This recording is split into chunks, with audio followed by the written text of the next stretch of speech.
Bonjour et encore bienvenue sur ma chaîne. Je suis Dolly Lambamou Palace et aujourd'hui je voulais un peu partager avec vous sur Noël. Fêtes-tu Noël? Peux-tu fêter Noël? Ainsi de suite. Parce que nous posons beaucoup de questions de foi si Noël était une fête chrétienne et tout. Mais ce que moi je peux dire aujourd'hui, que Noël n'est pas du tout une fête biblique. Ce n'est pas écrit dans la Bible, Jésus n'en parle pas. Les apôtres non plus n'en parlent pas. Noël vient plutôt, disons cette célébration-là vient plutôt d'origine perse. Donc d'origine perse, c'était une fête païenne, comme nous le savons, comme nous entendons. C'était une fête d'origine païenne où en Perse, on célébrait les dieux soleil, on adorait les dieux soleil. Et les soldats romains qui étaient là-bas en Perse ont ramené cette habitude, cette cérémonie à Rome. Vous voyez?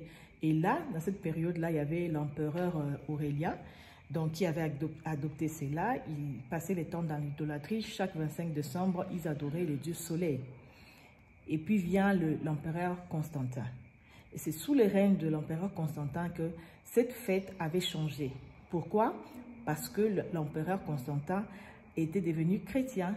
Il avait accepté Jésus-Christ. Et il a réalisé qu'il était dans la perdition lorsqu'il était dans l'idolâtrie de Dieu Soleil. C'est comme ça qu'il avait changé. C'est sous son règne qu'il a changé cette fête-là. Cette fête-là a tourné d'origine païenne à l'origine chrétienne. C'est à partir de lui que le 25 décembre est devenu la célébration de Jésus-Christ. Vous voyez? Alors, pour moi, personnellement, je trouve que c'est quand même quelque chose de fort. Pourquoi quelque chose de fort? L'empereur Constantin était puissant, fort, il avait l'autorité, tel qu'il avait imposé au peuple le changement de cérémonie. Il pouvait aussi carrément changer de date. Il pouvait se choisir la date du 1er janvier pour dire c'est le commencement de l'année. Nous plaçons Jésus-Christ en premier dans toute situation. Alors, nous allons fêter Jésus le 1er. Il pouvait carrément faire tomber cette date du 25 décembre et mettre la fête, par exemple, comme j'ai dit, à la date du 1er janvier pour signifier que Jésus est le commencement. Je pense que ce n'est pas une coïncidence d'après moi qui n'ait pas changé de date. Parce que en ne changeant pas de date, pour moi, cela symbolise vraiment que Jésus est celui qui écrase tout autre Dieu, toute autre autorité. Jésus est venu s'asseoir au-dessus de ces dieux soleil. Il est venu dominer, il est venu être au-dessus de ces dieux soleil, de la cérémonie de ces dieux soleil. Donc c'est Jésus qui règne, c'est Jésus qui prend l'autorité sur tout Dieu. Vous voyez, il est celui qui commande les esprits, il a l'autorité sur tout. Ça c'est vraiment personnel, c'est sous cet angle-là que j'ai vu les choses, que j'ai essayé un peu que j'ai compris les choses. Donc pour moi c'est vraiment significatif, c'est peut-être pas un hasard qu'il l'ait juste imposé à cette date-là, pendant qu'il avait le pouvoir de changer carrément, de choisir même le 24 décembre. Il dit, ok, nous commençons d'abord par célébrer Jésus, et puis après, ceux qui veulent célébrer le Dieu Soleil, ils célèbrent. Mais ça ne s'est pas passé comme ça. Il s'est juste imposé, il a imposé la célébration à la même date pour bafouer les dieux Soleil et élever Jésus-Christ de Nazareth.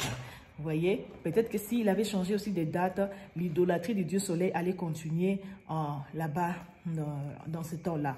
Vous voyez? Alors, pour moi, vraiment, je vois l'approche de cette façon-là. Donc, pour moi, j'encouragerais les gens qui fêtent Noël de continuer à fêter parce que c'est une question de conviction. Que ceux qui ne fêtent pas, ceux qui ne sont pas convaincus de fêter Noël, je vous encourage aussi à ne pas fêter Noël, tout simplement parce que la Bible dit que tout ce qui n'est pas fruit de conviction est un péché. Alors ne commettez pas ces péchés de fêter Noël si vous n'êtes pas convaincu. Je vous rappelle que ce n'est pas une fête biblique, ce n'est pas une recommandation. Vous n'êtes pas obligé de fêter Noël. Personne n'est obligé de fêter. Mais nous célébrons cela pour dire, disons, pour nous rappeler qu'il y a eu un jour où notre Sauveur était né. Un jour de l'année. autant que nous aussi, nous sommes nés un jour de l'année et nous célébrons ces jours-là pour dire merci Seigneur, nous avons gardé pendant 365 jours. Donc, c'est ainsi aussi que nous célébrons notre Sauveur Jésus-Christ en cette date.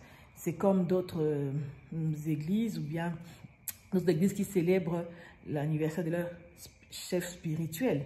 Ils trouvent cela normal. Les gens qui célèbrent Halloween trouvent cela normal. Donc pour moi, Noël ne dérange en rien ma conviction. Donc c'est ce que je peux dire. Profitons de Noël, pas seulement pour boire, pour fêter, pour célébrer, mais profitons de ce temps. Prenons cette date-là, ces moments-là comme précieux. Un temps où nous approchons Jésus, notre Sauveur, de manière un peu plus spéciale, en son jour où nous célébrons sa naissance, pour demander certaines faveurs, pour recevoir des miracles de lui, pour lui parler un peu en profondeur, entrer en intimité. Très tôt le matin, parce que je sais que beaucoup de gens vont fêter en famille, mais très tôt le matin, vers 5 h du matin, 4 h du matin, approchons-nous de Jésus, approchons-nous du Saint-Esprit pour lui parler, pour profiter de cette occasion. Même les mages avaient amené les parfums à Jésus. Nous allons vers Jésus avec des louanges. Nos parfums, c'est des louanges. Il siège au milieu des louanges de ses enfants. Nos parfums, un parfum de bonne odeur, c'est... Allons avec des louanges. Allons avec des louanges vers Jésus-Christ. Adorons Jésus-Christ en ces jours-là et profitons-en pour aussi poser nos problèmes, recevoir aussi de lui. Tout ça dans la célébration. Alors, pour ceux qui fêtent Noël, je vous dis joyeux Noël et bonne année. Pour ceux qui ne fêtent pas Noël, bonne année. On se voit à 2020, donc 2020. Que Dieu vous bénisse. Au revoir.